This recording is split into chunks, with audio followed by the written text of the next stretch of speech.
எல்லா வேலையும். அப்போ அதுபோல் நம்ம வந்து எடுத்து செய்யணும். நம்மளுடைய இது சேவை பண்ணணும்.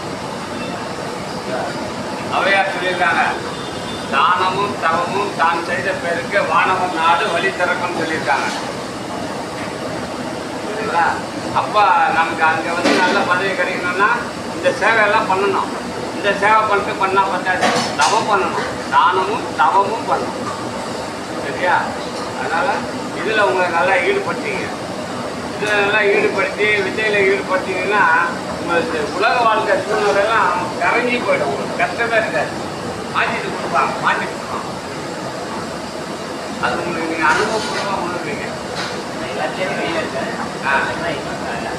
முழுசாக வந்து பாருங்க, அது மட்டும்தான் மாறுங்க, வரணும். ஏன்னா இப்போ மோஸ்ட்லி பௌர்ணமி முன்னாடி சாப்பிட மாட்டேன், பிரதோஷத்துக்கு முன்னாடி சாப்பிட மாட்டேன், சிவராத்திரி இந்த இதில் முக்கியமான நாட்களில் எப்பயும் சாப்பிட மாட்டேன்.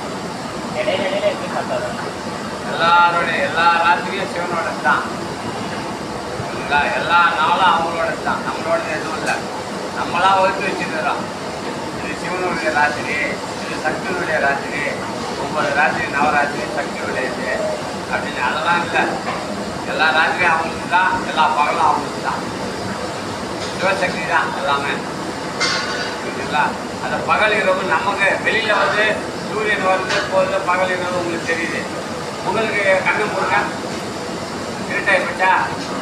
எல்லாரும் கண்ண முன்னே இருட்டா இருக்குல்ல? அப்போ வெளிச்சம் எங்கேருந்து வருது? உங்களுக்கு வெளிச்சம் எங்கேருந்து வருது? உலகத்துக்கு சூரியன்லேருந்து வருது. உங்களுக்கு வெளிச்சம் எங்கேருந்து கண்ணை திறந்தா தான் நமக்கு நம்ம கண்ணை திறந்தா அப்போ பகல் இரவு நமக்கு எங்கே இருக்குது? நமக்குள்ளே இருக்குல்ல? நாம் உணரணும். வெளியில் வந்து உலகத்தில் இருட்டாவது வெளிச்சமாகுதுன்னா சூரியனால். அப்போ நமக்கு வந்து வெளிச்சமாகுது இருட்டாகுதுன்னா நமக்கு எங்கேருந்து நடக்குது? நமக்குள்ளே தான் நடக்குது. இப்போ பார்க்குறீங்க இந்த வெளிச்சத்தில் நீங்கள் கனவு காணும் போது இதே மாதிரி வெளிச்சமாக இருக்கும், அதே மாதிரி ஒரு சீன் இருக்கும், எல்லாமே உண்மையாக இருக்கும். அந்த வெளிச்சம் எங்கேயும் இருக்கும், உங்களுக்குள்ள தானே அதுக்கு அதை நீங்கள் உணரணும்.